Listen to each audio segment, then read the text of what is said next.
and allow complacence to yield to common sense and narrow interests to bend to the common good, future generations are counting on us. I yield the floor.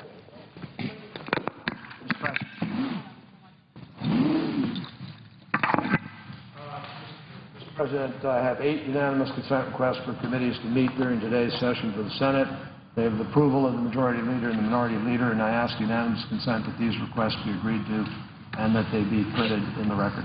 Without objection. Mr. President. Senator from Arizona. Mr. President, over the last 2 weeks, several members of this body and I have raised serious concerns about a series of leaks that recently appeared in several publications concerning certain military and intelligence activities that the authors themselves cite as among the nation's most highly classified and sensitive. These enormously troubling leaks have raised concerns amongst both Democrats and Republicans in Congress, including leaders of our Intelligence, Armed Services, Foreign Relations, and Homeland Security committees. According to Senator Dianne Feinstein, who chairs the Senate Select Committee on Intelligence, and I quote, "These disclosures have seriously interfered with ongoing intelligence programs and have put at jeopardy our intelligence capability to act in the future. Each disclosure puts American lives at risk, makes it more difficult to recruit assets, strains the trust of our partners, and threatens imminent and irreparable damage to our national security in the face of urgent and rapidly changing threats worldwide." For these reasons and more, 26 other members and I filed a resolution that conveys the sense of the Senate that the Attorney General should appoint an outside special counsel to investigate these leaks. Now, Mr. Chairman, I have been around for quite some time. I think there is no doubt that these leaks are almost unprecedented in that they are ongoing covert operations that are directly involved with the greatest threats to our nation's security. And I certainly understand that robust public debate about the nation's offensive use of cyber-related and unmanned strike capabilities is valuable and warranted. That debate and discussion is valuable and warranted. The use of these kinds of military capabilities is new, and how these secretive warfighting capabilities should be deployed by a modern democracy deserves careful and thoughtful discussion. And we will have discussions in the future about these new aspects of warfare and counterterrorism. But the detail with which these articles lay out particular counterterrorism activities, and as one commentator recently described, quote, "the triumphalist tone of the leaks, the Tarzan-like chest beating of the various leakers, greatly exceeded what is necessary or appropriate for that discussion." Something else, something very different is going on. Considering how closely in time these items were published and how favorable of an impression they left upon the President's approach to national security, it is not unreasonable to ask whether these leaks were part of a broader effort to paint President Obama in the midst of an election year as a strong leader on national security issues. That is the strong impression that is given. The most compelling evidence is the obvious participation of some of the administration's senior-most officials. Among the sources that New York Times journalist David Sanger cited in the passage of his recent book pertaining to U.S. cyber attacks on Iran are, quote, administration officials, and, quote, senior officials, senior aides to the President, quote, members of the President's national security team who were in the White House Situation Room during key discussions, an official, quote, who requested anonymity to speak about what is still a classified program, current, quote, current American officials who would not allow their names to be used because the effort remains highly classified and parts of it continue to this day, and several sources who would be fired if what they divulged, presumably because what they divulged was classified or otherwise very sensitive. Some of the sources in recent publications specifically refused to be identified because what they were talking about related to classified or ongoing programs. In his book, which describes the administration's use of drones in Yemen, Newsweek journalist Daniel Klaidman writes, quote, "When I quote President Obama or other key characters, I do so only if that quote was relayed to me by a source who personally heard it. That certainly narrows down the number of people that could be guilty of these leaks." On Sunday, a reviewer of both Mr. Sanger and Mr. Klaidman's books for the Washington Post found, as I did, that, quote, "both authors were clearly given extraordinary access to key players in the administration to write their books, and that in some cases they appear to have talked to the same sources. Several of their stories track nearly word for word." Perhaps most illuminating in all of the articles and books is how, taken together, they describe an overall perspective within the Obama White House that has viewed U.S. counterterrorism and other sensitive activities in extraordinarily political terms and taken on a related approach about how classified information should be handled. Both approaches would have predisposed the administration to the most recent egregious national security leaks. There are plenty of examples of how the administration apparently viewed these highly sensitive matters through a political prism. In his book, Mr. Klaidman observed that then White House Chief of Staff Rahm Emanuel, quote, I quote, pushed the CIA to publicize successes associated with a covert drone program because, quote, the muscular attacks could have a huge political upside for Obama, insulating him from charges that he was weak on terror. Mr. Klaidman noted that as to the killing of a particular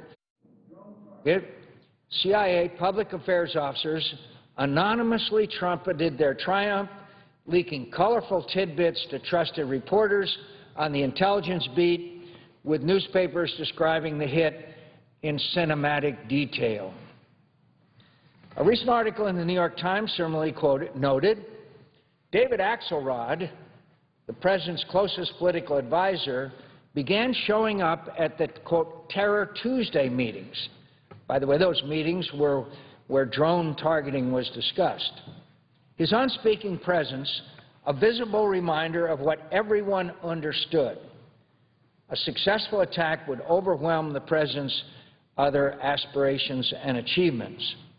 And in his recent book, Mr. Sanger notes, over the course of 2009, more and more people inside the Obama White House were being read into the cyber program, even those not directly involved.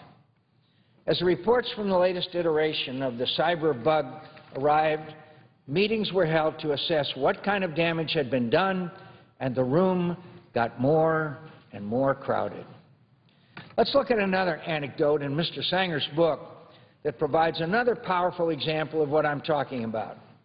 In this excerpt, Mr. Sanger depicts a curious meeting that occurred in the fall of 2009 in Pittsburgh at the G20 Economic Summit. I am now quoting from Mr. Sanger's book. He says, he writes, as often happens when the president travels, there was a dinner organized with a number of other reporters and several of Obama's political aides, including David Axelrod and Rahm Emanuel. The talk was mostly politics and the economic downturn. But just as coffee was being served, a senior official in the National Security Council tapped me on the shoulder. After dinner, he said, I should take the elevator to the floor of the hotel where the president had his suite. Quote, we'll talk about Iran, he whispered. Obama was not back at the hotel when we gathered that evening outside his suite, but most of the rest of the National Security Council was present and armed with the intelligence that had been collected over many years about Iran's secret site. As they laid it out on a coffee table in the hotel suite, it was clear that this new site was relatively small. It had enough room, they estimated, for 3,000 centrifuges. Via satellite photos, the United States had mapped the construction of the building, useful if it ever had to hit it. It was clear from the details that the United States had interviewed scientists who had been inside the underground facility. We spent an hour reviewing the evidence. I probed them to reveal how the facility was discovered and received evasive answers. Then I went down to my hotel room and began writing the story. It absolutely eludes me under what circumstances it would be appropriate for a senior national security official to provide a reporter the opportunity to review for an hour what appears to have been raw intelligence supporting the government's recent discovery of secret nuclear sites in Iran. This vignette is indicative of what appears throughout the book as a pervasive administration perspective that viewed even the nation's most secretive military and intelligence activities in starkly political terms and was overly lax on how related intelligence should be handled. These stories provide a revealing context for the most recent leaks, leaks that everyone has conceded have compromised our national security. I'd like to believe that the Justice Department will get to the bottom of all this. But after watching senior White House advisor David Plouffe's appearance on Fox News on Sunday, I highly doubt that it will. I was particularly troubled by Mr. Plouffe's inability or refusal to answer whether the White House will cooperate fully with the investigation and whether President Obama would agree to be questioned by investigators as President Bush was during the Valerie Plame case. I was also discomforted by Mr. Plouffe's statement that the White House talked to Mr. Sanger for his book but did not leak classified information, which of course prejudges the outcome of the investigations. As one commentator observed yesterday, his answers were so rehearsed, clumsy, and full of forced distraction and full frustration that if his interview on Fox News had been conducted by law enforcement, he would have been told he was going for a ride downtown to the police station for further questioning. As this commentator noted from these sorts of appearances, it's apparent, quote, the administration has something to hide. Plouffe could not have been more parsed, poorly prepared, or unconvincing. Moreover, just this past Friday, the Washington Post reported that federal authorities have interviewed more than 100 people in the two ongoing leak investigations, and specifically citing, quote, officials familiar with the probes, described these interviews as the start of a process that could take months or even years. According to anonymous officials, the Post also noted that the pace of the investigations is partly driven by the large number of government officials who had access to the material that was disclosed and who now must be interviewed. The fact that details about these leak investigations are themselves being leaked does not inspire me with confidence that we're on the right track.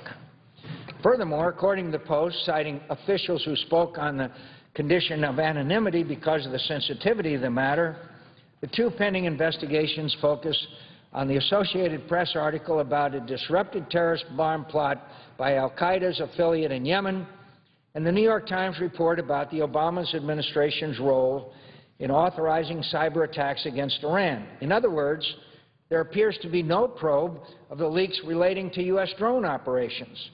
Apparently, officials told the Post that such an investigation had not been requested. Why not?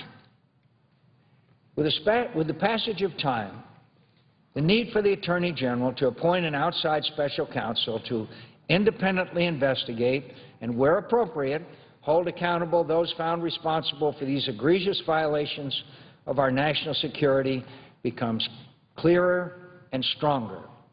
At the end of the day, can we really expect the administration to investigate itself impartially in the midst of an election on a matter as highly sensitive and damaging as this leaks case, especially when those responsible could themselves be members of the administration? Plus, we're not talking about an isolated instance of one leak. As my colleague, the chairperson of the Senate Intelligence Committee, Senator Dianne Feinstein, rightly observed, we are talking about, quote, an avalanche of leaks on national security matters, the implications of which are severe. To date, I have seen no evidence that suggests that the American people should rely on the direction that the White House has chosen to provide a full and timely investigation of these leaks.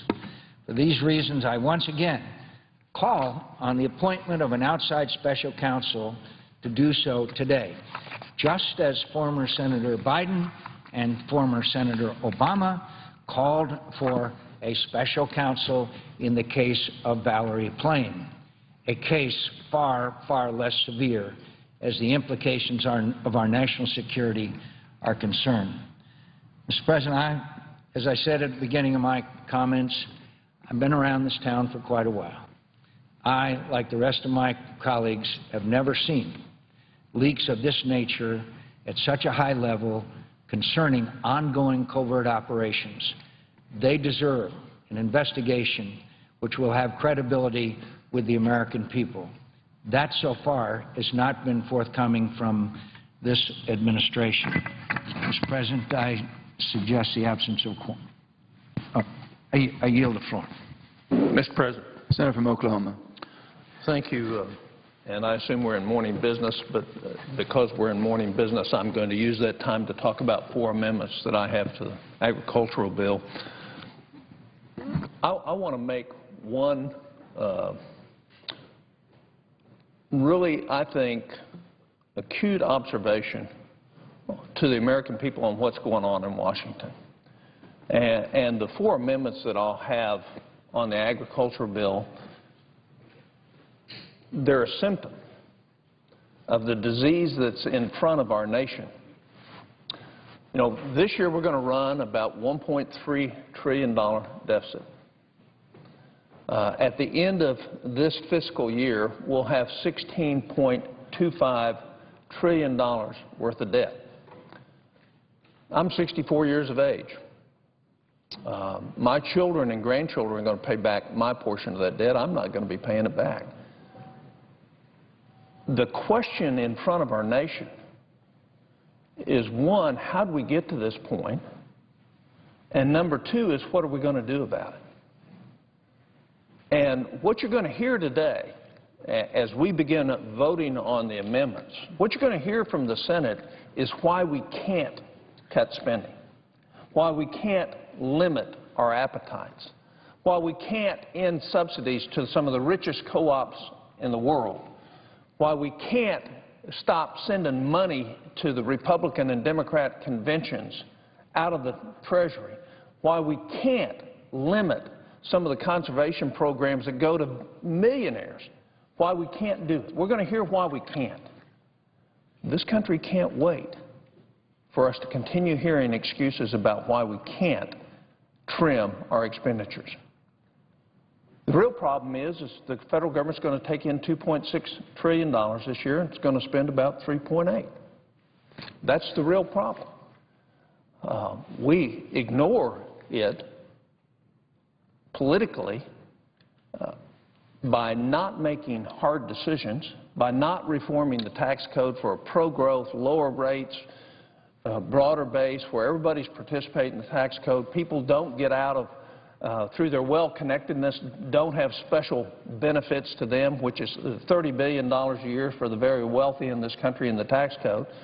We refuse to do those things. We have campaigns going on all across the country, and nobody's talking about the number 1 threat to this country, which is our debt and our deficits. And the reason there's no job creation isn't because the politicians don't want job creation. It's because they refuse to reform the very things that are keeping job creation from happening. And so I'm going to have 4 amendments. All of them actually save money for the American taxpayers, our kids, and our grandkids. They're all common sense. Most people outside of Washington will agree with them, except the very people that are getting the benefits. And they're the well-heeled, and they're the well-connected that continue to get things for themselves to the detriment of our future. And so the question the American people have to start asking is, when is Washington going to grow up? When are they going to start taking responsibility for their addictive behavior? Everybody that comes into my office that's lobbied me on these 4 amendments said, well, you can't take anything away from me. Do you realize what the answer is when everybody says you can't take anything away from me? The answer is bankruptcy and a position in terms of the economics of this country that will be far worse than the Great Depression ever had. Be far worse than anything our country's ever experienced if everybody says, what I'm getting now I got to keep. Regardless, if you're a multi-billion-dollar conglomerate co-op and we're sending you $100 million every 10 years to advertise your products. The second point I'd make before I outline these 4 amendments is the one thing that we refuse to look at that can guide us on how to make these decisions is Article 1, Section 8 of the Constitution. What is the real role for the federal government? And I would tell you, as you look at these 4 amendments, you're going to have trouble squaring what our founders said was our role with what we're doing now in these 4 areas and saying we're not violating the Constitution by spending money that we don't have, money that we're going to have to borrow to be able to spend, and spend it in areas that help the well-heeled and the well-connected. And so all of these amendments are very straightforward. I want to make one other point. We spend $200 million a year through 5 separate programs of the government to promote agricultural products outside of this country. $200 million a year. That's $2 billion every 10 years. Let's show how effective they've been. Whether you think it's constitutional or not, what kind of a job they've done since 1997? I don't think that trend line looks very good.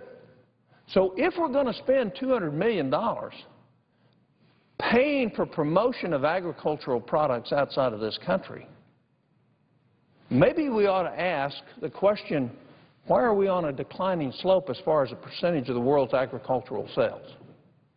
At the same time when farm income in this country has never been higher.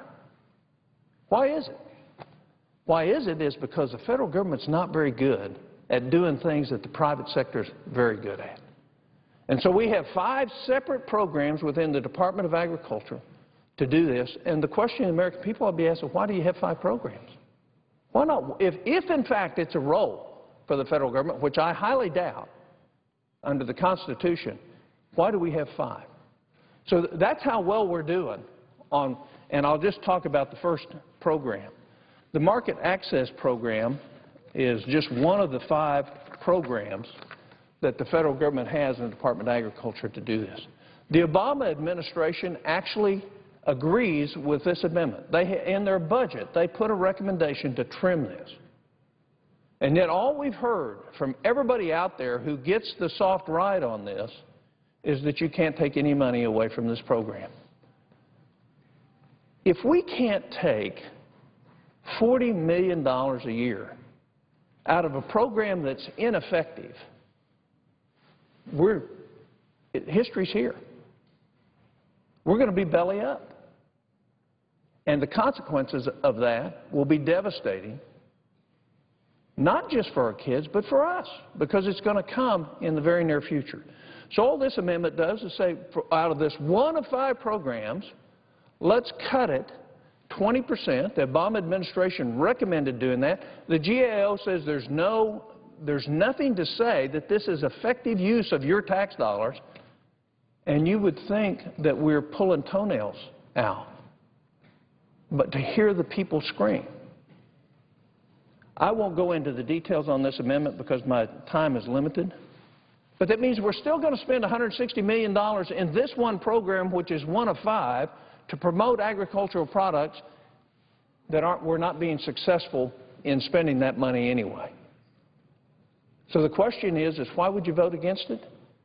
Because there's a parochial interest somewhere that you are going to be beholden to that's greater than your interest and fidelity to the U.S. Constitution or your interest and fidelity to the future of this country.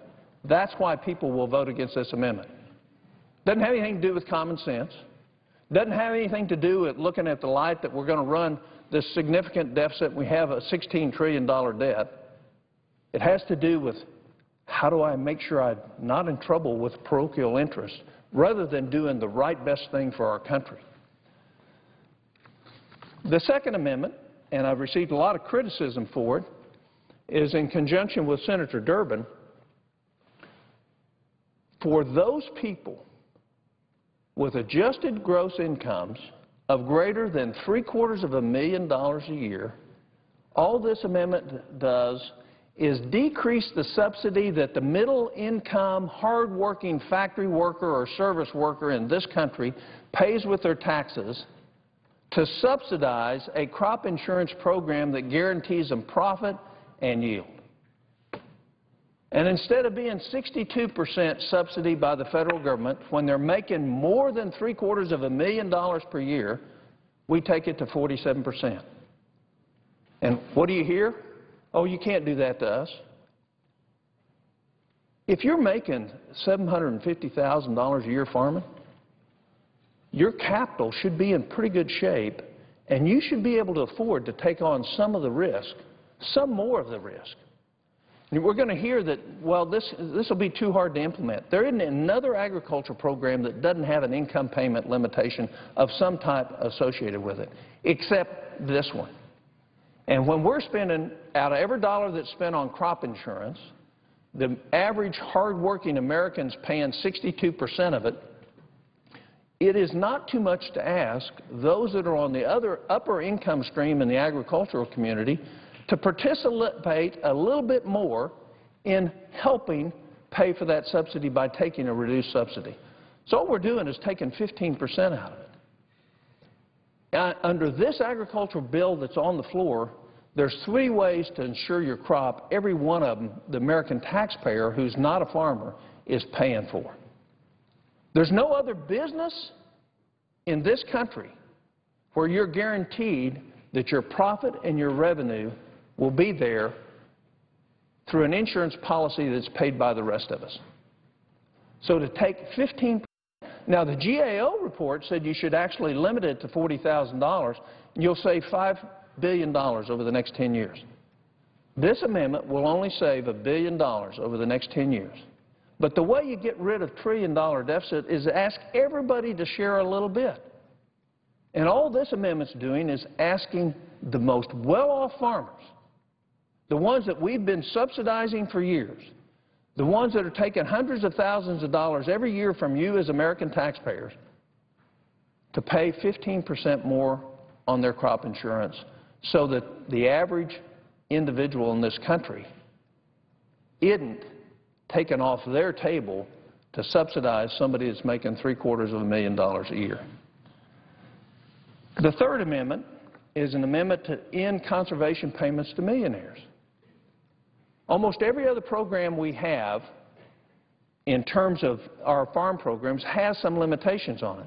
But the Department of Agriculture has an exception where they can exclude this limitation. And all this amendment would do would say you no longer can accept, if somebody has an adjusted gross $1 million a year, would that money not be better spent somewhere else in the farm conservation area, one, and number two is if it's in the best interest of the farm or production agricultural acreage, and somebody has that kind of income, isn't it in their best interest to do these things?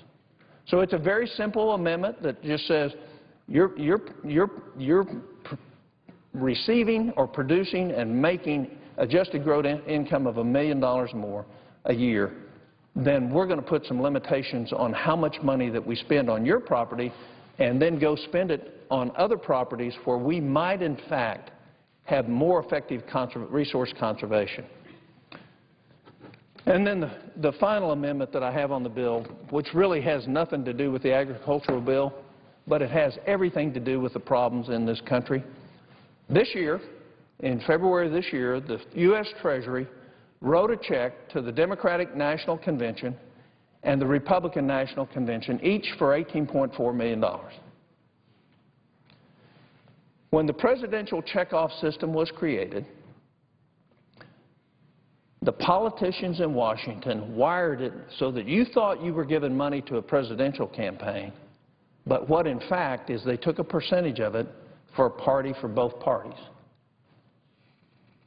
We don't have $18.4 million to spend on a Republican convention or a Democrat convention. The nominees of both parties are known. And so what we've done, besides spending $100 million in security for both of those events, $50 million apiece, we sent $18 million to both of those heads of those parties to spend it any way they want to spend it. What is wrong with us? That $18.4 million we borrowed from the Chinese. So we're borrowing money from the Chinese to fund a hallelujah party in both Tampa and Charlotte this year, each one of them getting $18.4 million. It's time that kind of nonsense stops. And this is going to require a 60 vote. I don't know why they put it at 60 vote. Maybe so a lot of people can vote for it, but it still won't pass. But here's a test vote on whether or not the Senate gets the problems that this country's in. If somebody votes against this amendment, what it says is they believe politics is above principle, that careerism trumps character, and that they can pull the eyes over the vast, pull wool over the vast portion of American citizens. What could we do with $18.4 million times 2? Well, there's tons we could do. The first thing is we could quit paying interest to the Chinese for it. The second thing is, who could we help in terms of their health care or their housing? How many HIV patients that are waiting on ADAP that can't get the treatment that they need today could we help with $18.4 million? So the point is this amendment's probably going to get defeated, but I want you to look in that realm of the universe in America where all the politicians reacted with disdain with the GSA conferences spending $880,000 in what was said to be a foolish way. If they made any comment about the excesses of government agencies on conferences and parties, how can they not apply the same standard to their own political party? My hope is that America will wake up. I'm in the twilight years of my life.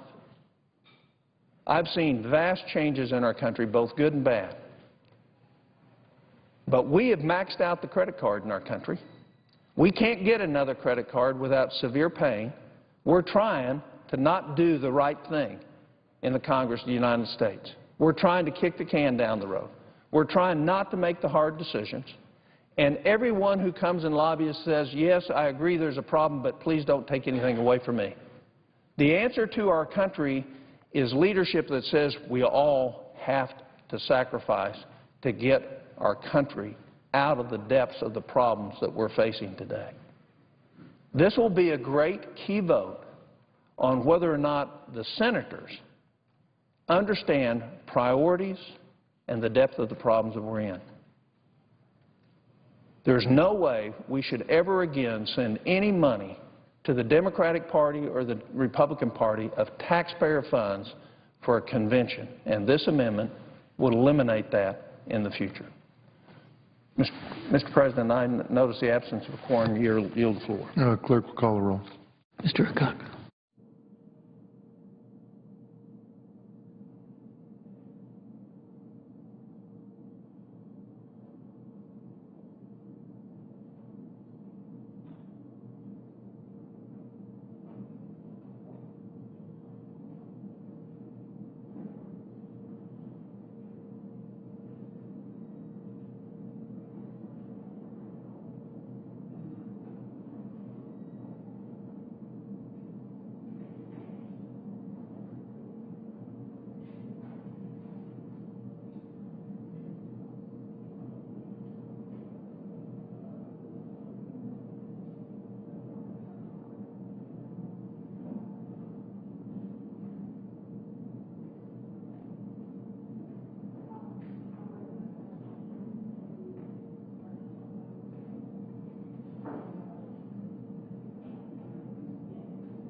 Mr. President. The senator from Arkansas. I would ask that the quorum call be dispensed with. Without objection. President, I know that we're in Republican time, and I would like to use some of the Democratic time, use the Republican time to talk about an important issue in the Farm Bill, which is catfish. Without objection. Thank you, Mr. President. I'll be brief, and I know that we have other colleagues on the way, so I will be brief, and I'll yield when they get here and they're squared away. Mr. President, thank you for acknowledging me, and let me just talk for a few minutes about catfish and something that I think is very, very important, and that is that catfish be inspected. This may sound like a no-brainer, something that's simple. We certainly would expect and anticipate that all catfish that's raised in the U.S., that it would be inspected and follow all the USDA and other requirements, and it does. And that's one of the good things, that we know that our food supply is safe and wholesome and it's ready for consumption by Americans. However, that's not the case for catfish that's imported from Asia. And by the way, I think people in my state and other catfish-producing states would dispute whether this is actually catfish in the first place. It's actually a variety of fish that's native to Asia, and it's grown in places like Vietnam, and I'm certainly for trade and for fair trade and not for protectionism, but we need to make sure that that fish that's coming in from overseas, we need to make sure it's properly labeled, but it's also properly inspected. And I think that the way the bill is currently drafted is appropriate and it's proper. And we should leave the language that Senator Stabenow and the Agriculture Committee have established. We should leave that language in the legislation as it currently is, so that the catfish will be inspected here in the U.S., and imported fish that's marketed as catfish will also be inspected by the same standards that our domestic catfish is. In 2011, the FDA examined about 3% of all seafood entries and performed laboratory analysis on less than 1% of those entries. We have to understand that this Asian fish is raised in places that quite honestly run a higher risk of contamination based on the growing conditions, based on the overall sanctity of their environment compared to ours. I think they present more health risks, and I think it only makes sense that once we know that 1/3 of these imports that come from Southeastern Asian nations, places like China and Vietnam, where food safety standards are just not as high in the U.S. Once we understand that, it makes sense that they would be afforded the same inspection regime that we would have here in the U.S. These foreign countries are currently flooding the U.S. market with potentially harmful products, and those products could be putting U.S. consumers at risk. There's been several news reports about some of the growing conditions over there and some of the possible harmful side effects to human health if humans consume those. And here again, we have the safeguards in the Farm Bill to do the inspections as they should be done. The new inspection program would subject domestic catfish processors to daily USDA inspection, and imported catfish, much of which is raised in the unsanitary conditions that I mentioned before, and it's also treated with antibiotics and other chemicals that are not deemed legal here in the United States, but that's the growing conditions that they're in over there. It would require that they would receive more rigorous inspection than they're currently subject to.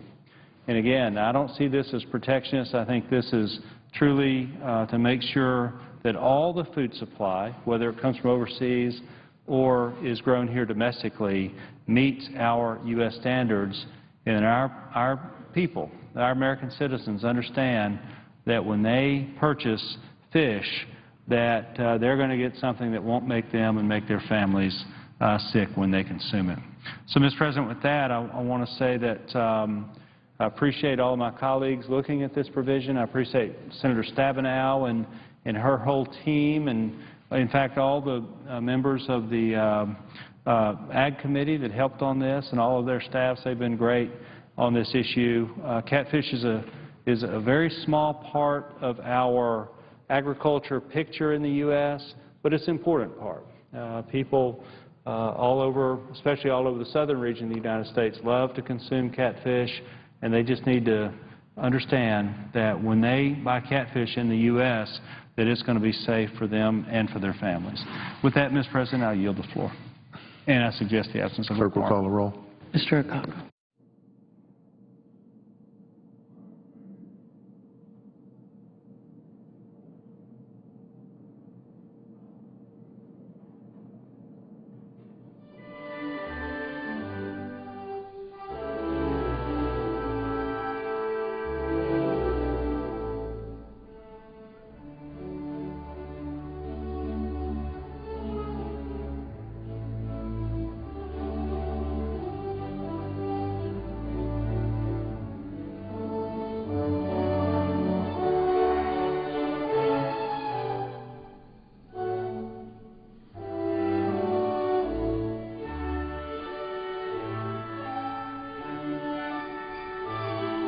Mr. President?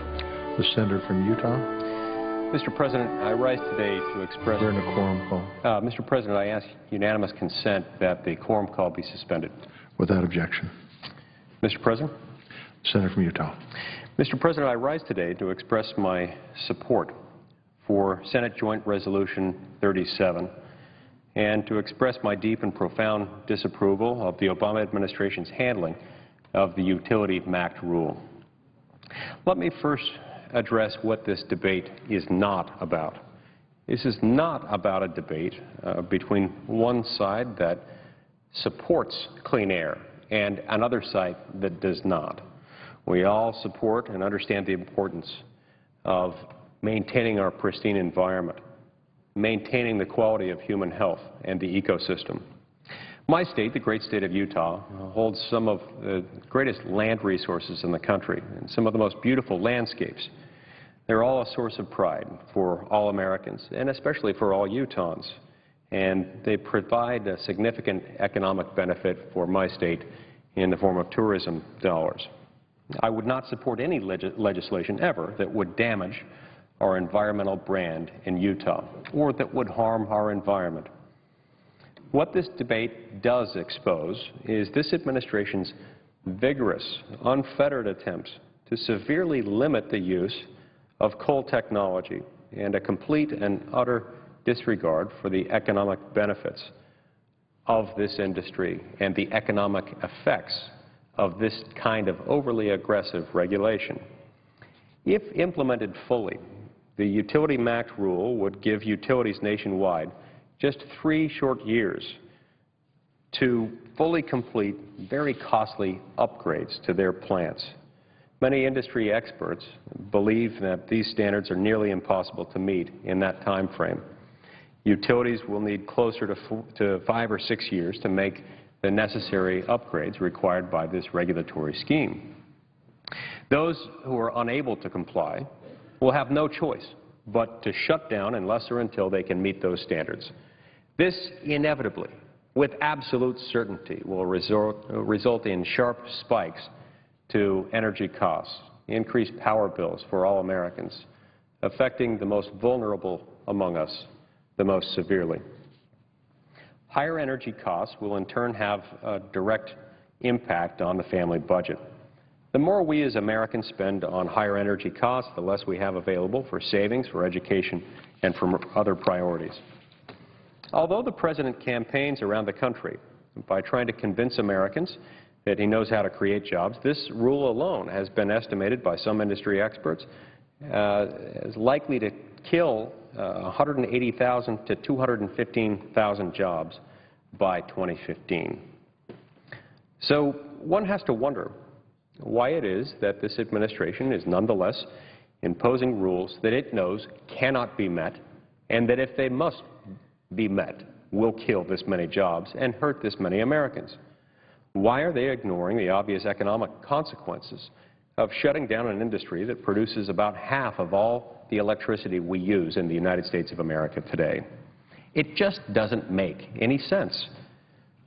We can have sensible regulations that keep our air and our water and other aspects of our environment clean. We need those things, we want those things as Americans. We can also have a balanced approach that considers the economic cost of new rules and restrictions on small businesses and on consumers. That's what we need. Utility MACT is an example of a regulation that does neither of these things, that accomplishes none of these interests. I strongly urge my colleagues to support Senate Joint Resolution 37, and I stand with a growing bipartisan group of senators, private sector unions, and business interests who believe we can do better as Americans than imposing these kinds of regulations on the American people, and who also believe that it's vitally important that when we do put these kinds of regulations on the American people, that we first have the kind of robust debate and discussion that Americans have come to expect from their political institutions. Two separate provisions of the Constitution, Article 1, Section 1, and Article 1, Section 7, clearly place the legislative process, the power to make rules that carry the force of generally applicable, binding federal law, in the hands of Congress, not in an executive branch agency. The American people know this, they understand it, they expect it, they rely on it, because they know that if we pass laws that the people don't like, that the people can't accept, that kills jobs, that hurts those most vulnerable among us, that we can be held politically accountable come election time, every 2 years in the case of members of the House, every 6 years in the case of members of this body. When we circumvent that process, when we allow that process, the lawmaking process, to be carried out entirely within an executive branch agency, consisting of people who, while perfectly well-intentioned and well-educated, do not stand accountable to the people, we insulate the lawmakers from those governed by those same laws. This is exactly why we need to exercise our authority under the Congressional Review Act by passing these resolutions of disapproval from time to time. But it's all the more reason why we need more lasting, significant reform, reform that can be had through the REINS Act proposal. This is a proposal that has already passed through the House favorably and needs to be passed in this body. It's a bill that would require that for any new regulation promulgated at the administrative level, any new regulation that qualifies as a major rule because it costs American consumers and small business interests, individuals and families and all others in America more than $100 million in a year, that it would take effect if and only if it were first passed into law in the House and in the Senate and signed into law by the President. This is how our lawmaking process is supposed to operate. This is the system that our founding fathers carefully put in place, ensuring that those who make the laws and thereby have the capacity to affect the rights of individual Americans can and will be held accountable to the people for the very laws that they pass. Now, I tried to get the REINS Act up for consideration in connection with the Ag bill. We were not successful in doing that. Apparently, some in this body, some in control of this body, were unwilling to have a vote on the REINS Act proposal as an amendment to the Ag bill. Sooner or later, we need to have a vote on the REINS Act. We need to have this debate and discussion to assure that the laws that are passed in this country are passed by men and women chosen by the people, accountable to the people, that we may yet still have that guarantee in our country, a guarantee of government of the people, by the people, and for the people. Thank you, Mr. President. I note the absence of a quorum. Clerk will call the roll. Mr. Akaka.